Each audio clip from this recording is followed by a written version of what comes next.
आत्मीय भाइयों और बहनों, आपको पुस्तक हमारी भावी पीढ़ी और उसका नव निर्माण पृष्ठ 1.143 से पढ़कर सुनाते हैं। बच्चे घर छोड़कर क्यों भागते हैं?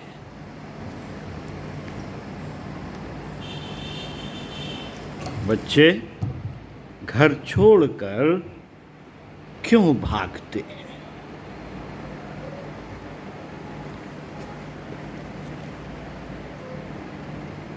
समाचार पत्रों में विज्ञापन के कॉलम गुमशुदा की तलाश से भरते जा रहे हैं। गुमशुदा व्यक्तियों में बहुत से व्यक्ति तथा किशोर वय के बालकों को खोजने और पता देने वालों के लिए इनाम घोषित होता है। बड़ी उम्र के युवक और वयस्क किसी कारण से घर छोड़कर बाहर निकल सकते हैं, जिनमें प्रेम, रोजगार की तलाश, घर में से मनमुटाव या कोई भी आकर्षण जैसी बात हो सकती है। परंतु अपरिपक्व बुद्धि और उम्र के किशोर बच्चे घर से क्यों भाग निकलते हैं?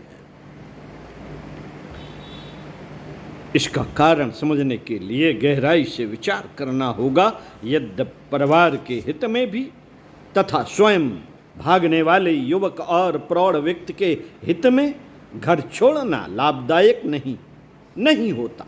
हानि उठाकर भूखों मरते हुए दर दर के ठोकरे खाकर भटकते रहना मंजूर करने वाले युवक और किशोर किन्हीं ऐसी परिस्थिति और घुटन के शिकार हो जाते हैं जो परिवार में जन्म ही लेती है, भागने और घर छोड़ने के विचार का बीज प्रायः बचपन में ही मनोभूमि में पड़ चुका होता है, जो समय पाकर अंकुरित होता है और परिवार तथा स्वजनों से विद्रोह करने के लिए बाध्य करता है। बचपन में मिला पारिवारिक वातावरण ही इस प्रकार की घुटन और विद्रोह का उत्तरदायी है। परिवार के वातावरण निर्माण में माता पिता और अन्य बड़े सदस्यों का मुख्य हाथ रहता है। यह वातावरण सदस्यों के परस्पर व्यवहार, आदेशात्मक दबाव, कटुता, उपेक्षा, तिरस्कार से बिगड़ता है और एक दूसरे की इच्छा आवश्यकता समझकर अपनाया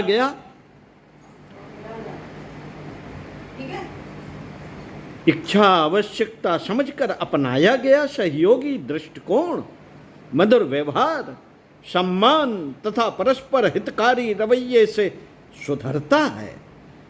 इन थोड़ी सी बातों को समझ लिया जाए और अपने परिवार में अच्छा वातावरण बना लिया जाए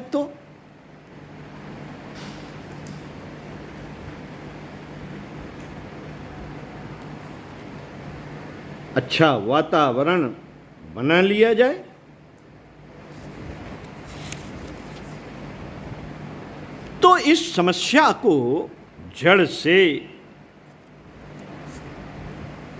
की जड़ ही समाप्त हो जाएगी।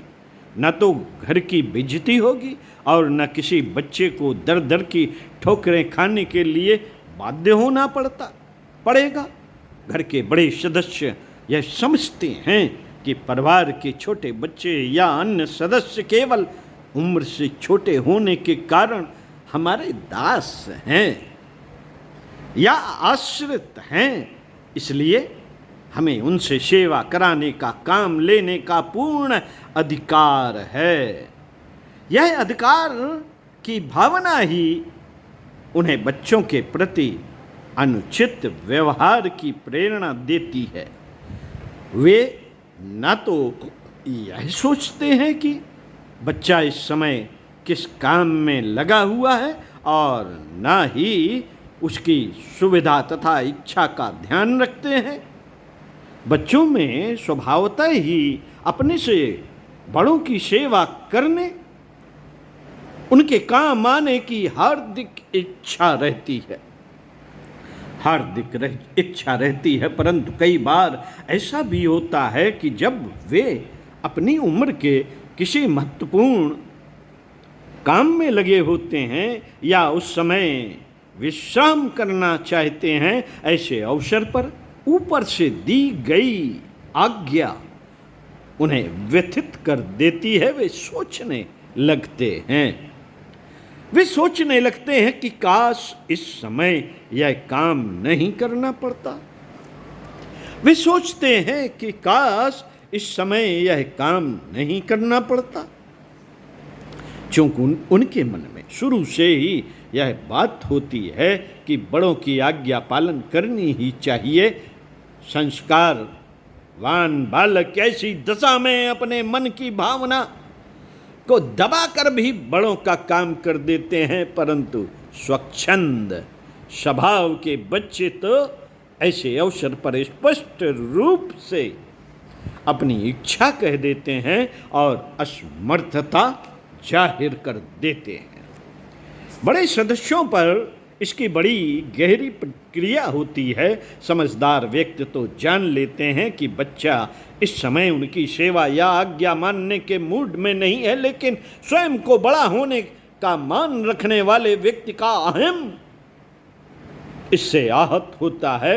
वे समझने लगते हैं कि बच्चा अवज्ञा कर रहा है, दुर्गुण न बढ़ने देने को की सतर्कता के स्थान पर अहम को पहुंचा आघात उन्हें उत्तेजित कर देता है और वे बच्चों के दंडनायक बन जाते हैं। बड़े सदस्यों का रोष और क्रोध स्वतंत्र प्रकृति के बालकों में ही नहीं, संस्कारवान बच्चों के हृदय में भी यह धारणा भर देता है कि उनका महत्व अन्य सदस्यों की अपेक्षा गौण है। घर के परिजनों से विद्रोह का बीज इसी अवसर पर पड़ता है, जो समय पाकर अंकुरित होता अपना फल देगा ही। बड़े सदस्यों और माता पिता को अपने बच्चों की सेवा का लाभ उठाने के लिए आरंभ से ही यह सावधानी बरतनी चाहिए कि वह मन से भी तैयार है या नहीं। यदि वह किसी बाहरी कारण से या अंदरूनी दबाव के कारण काम कर रहा है तो भी अपने किसी कार्य के लिए नहीं कहना चाहिए। ऐसी स्थिति में भी गलत प्रभाव होने की संभावना अधिक रहती है। बच्चों से या उनके सामने भी किसी अन्य सदस्य के साथ किया गया कठोर आचरण उसे भगोड़ा बना देता है। बच्चों से किया गया कटु व्यवहार उन्हें आतंकित करता है। ऐसे परिवार में बालक स्वाभाविक ही घुटन भरा वातावरण अनुभव करेगा और किसी न किसी प्रकार उससे बच निकलने का मार्ग ढूंढता रहेगा। डांट फटकार करते रहने वाले अभिभावकों से बच्चे आरंभ में केवल उन्हीं से रुख चुराते हैं, परंतु धीरे धीरे आतंक का वातावरण पूरे घर को ही डरावना बना देता है। मनुष्य स्वभाव से ही उन्मुक्त, प्रफुल्ल और आनंदपूर्ण स्थितियों का अभ्यस्त है। स्वभाव की ये विशेषताएं निसंदेह रूप से बच्चों में भी विद्यमान होंगी, इसलिए इस घर में उसे आतंक और घटन का अनुभव होता हो, वह क्यों कर रहेगा? मित्रों, वह क्यों कर रहेगा? अक्सर बच्चों के अनुचित कार्यों को ही देखकर माता पिता डांट फटकार शुरू कर देते हैं। यदि उन कार्यों का कारण ढूंढा जाए और उसके आधार पर औचित्य अनौचित्य का निर्णय लिया जाए तो अधिकांश गलत कामों में उनका कोई दोष नहीं मिलेगा। एक माँ अपने बेटी की शिकायत कर रही थी। बेटी ने माँ की पेटी में रखे हुए अपने सिक्के को 10-12 रुपए के लगभग थे, जो धीरे धीरे निकालते रहकर खर्च कर दिए। माँ ने सोचा, आज तो मेरी जिम्मेदारी में पड़ी हुई अपनी ही चीज इसने चुराई, कल से दूसरों की चोरी भी करने लगेगी। बात सही थी, परंतु वस्तुस्थिति कुछ और ही थी, जिसे देखकर बच्ची नहीं मां ही दोषी ठहराई जानी चाहिए। हुआ यह कि माँ अपनी बेटी को पहले 1 चवन्नी रोज दिया करती थी। कुछ पैसे तो वह खा जाती, बाकी अपनी माँ के पास गुल्लक में रख देती। जब कुछ पैसे इकट्ठे हो गए तो माँ ने गुल्लक सहेज कर रख दी। बेटी को तो जेब खर्च की आदत पड़ चुकी थी। स्कूल जाते समय वह अपनी ही माँ से पहले की ही तरह पैसे मांगती, परंतु माँ यह कहकर मना करने लगी कि तेरे पास काफ़ी पैसे इकट्ठे हो गए हैं, अब तुझे जेब खर्च की क्या जरूरत। इस प्रकार से आग्रह अनुरोध कर देख लिया, परंतु माँ किसी भी प्रकार जेब खर्च देने के लिए तैयार नहीं हुई और डांटने डपटने लगी। बच्चों की अपनी संग्रहित पैसों से बड़ा लगाव था। बच्ची को अपने संग्रहित पैसे से बड़ा लगाव था। वह उन्हें खर्च नहीं करना चाहती थी, परंतु स्कूल से पड़ी आदत को कैसे तृप्त किया जाए। उसने गुल्लक में से पैसे निकालना शुरू कर दिया। अब गलती किसकी कही जाए। लड़की ने चोरी की आदत लड़की में चोरी की आदत पड़ती है, इसके लिए कौन दोषी हुआ, माँ या बेटी। एक तो यह लत बड़ी ही ऊपर से, अपने रवैये को नज़रअंदाज कर केवल लड़की को ही दोष दिया जाना और उसे डांटना फटकारना, माँ के प्रति गलत धारणा को जन्म देना ही। ऐसे मौक़ों पर माँ पिता से शिकायत करती है और पिता माँ से।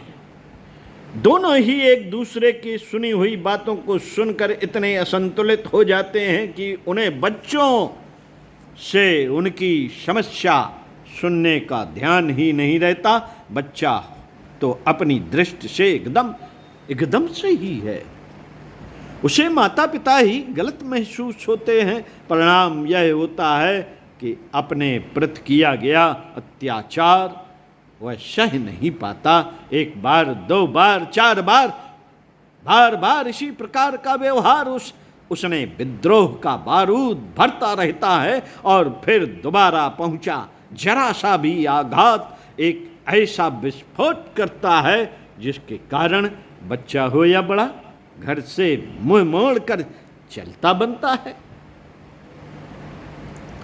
बच्चों को घर से भागने के लिए मजबूर कर देने वाला एक और सशक्त कारण है कि उसके प्रति उपेक्षापूर्ण व्यवहार। कई घरों में बच्चों के साथ बड़ी उदासीनता का व्यवहार किया जाता है। ये क्या बात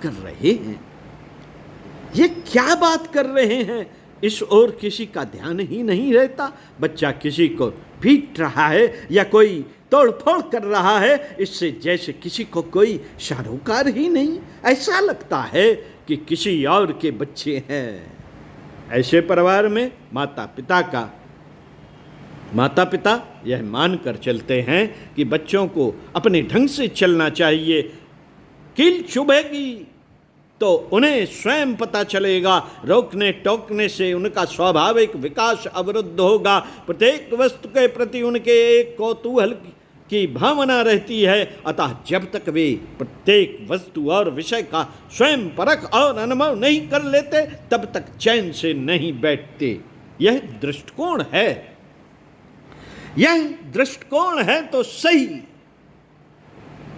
सही, पर उसके लिए उदासीनता की नीति अपनाना किसी भी तरह उनके लिए हितकारी नहीं। कुछ भी करते रहने से और माता पिता की ओर उपेक्षा होते देख वे यह समझने लगते हैं कि अभिभावक हमारे प्रति एकदम लापरवाह हैं और कौतूहल की भावना उन्हें घर से बाहर की दुनिया का भी स्वयं ही अनुभव करने के लिए उकसाती रहती है। बच्चों में अपनी बुद्धि से उचित निर्णय लेने की क्षमता का उचित निर्णय लेने की क्षमता का विकास अच्छी तरह तभी हो सकता है जब उनके बौद्धिक स्तर के अनुरूप उनसे विचार विमर्श किया जाए, प्रत्येक वस्तु की समुचित जानकारी दी जाए, समाज की स्थिति का ज्ञान कराया जाए और प्रत्येक विषय में दोनों पक्षों में और विकल्पों से अवगत कराया जाए। इस प्रकार पालन पोषण का कलात्मक ढंग अपनाकर बच्चों के एक गलत धारणा का जन्म रोका जा सकता है। बच्चों को यह बोध कराया जा सकता है कि उनके प्रति हम लापरवाह नहीं हुए हैं। उपेक्षा और उदासीनता की नीति उन्हें यह सोचने के लिए बाध्य कर देती है कि माता पिता को हमसे कोई दिलचस्पी नहीं है। ऐसे बच्चे घर से भागे भले ही नहीं, आगे चलकर वे भी माँ बाप की उपेक्षा तो अवश्य ही करने लगते हैं। उपरोक्त वर्णित पालन पोषण की अन्य विधियां भी बालकों का हृदय परिवार के प्रति क्रमशः वितृष्णा, अलगाव और विद्रोह से भरती रहती है। इन्हीं परिस्थितियों में बच्चे या तो लड़कपन से ही घर से भाग निकलते हैं अथवा बड़े होने पर भागते हैं।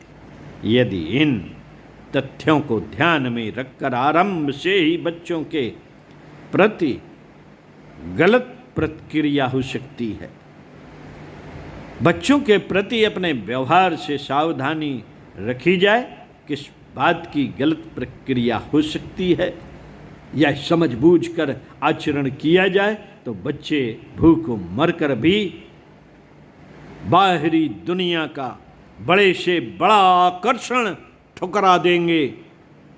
वृक्ष को अपने जन्म स्थान से कितना लगाव होता है, उसकी जड़ें जितनी भी गहरी जाएंगी उतना ही वह झंझावातों और आंधियों से भी दृढ़ता के साथ खड़ा रहेगा। बच्चों के प्रति हमारा आचरण जितना मधुर, प्रेममय और विवेकपूर्ण होगा, परिवार उसके जन्म केंद्र से उतना ही वह मजबूती के साथ बनेगा।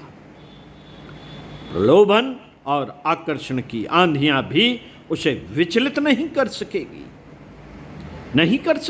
बच्चों का स्वतंत्र व्यक्तित्व मानकर उनके साथ तदनुकूल व्यवहार करना, उन्हें कभी यह आभास न होने देना कि वे छोटे होने के कारण उन्हें हमारी सेवा करनी ही चाहिए, बालकों के व्यक्तित्व को बहुमुखी विकास करने में सहायक सिद्ध होगा। स्वेच्छा से वे हमारे काम दौड़ दौड़ कर करें तो कोई हर्ज नहीं। उन्हें स्वतंत्रता देने का अर्थ यह भी नहीं कि किसी प्रकार से उनमें बड़ों के प्रति निरादर की भावना बढ़ती रहे। सावधानी इतनी रखी जानी चाहिए कि वे किसी प्रकार अपने आप पर कोई अनुचित दबाव अनुभव न करें। ऊपर लिखित बातें बच्चों के हृदय में बढ़ने वाली अलगाव की भावना को रोकती है, या यूँ कहिए कि ऐसे बीज ही नहीं पड़ने देती जिससे बच्चा परिवार के प्रति वितृष्णा से भरने लगे। बच्चे भविष्य की पाती हैं। उनका जीवन परिवार के साथ ही सुरक्षित रह सकता है, दूसरी जगह कदापि नहीं। अपने समाज की, देश की और विश्व की भावी कर्णधार पीढ़ी को सुरक्षित जीवन देकर माता पिता इस संसार को अनुपम उपहार दे सकते हैं। पंडित श्री राम शर्मा आचार्य आपको अगले वीडियो में पढ़कर सुनाएंगे बच्चों का घर से मोह भंग क्यों हो जाता है। ओम शांति।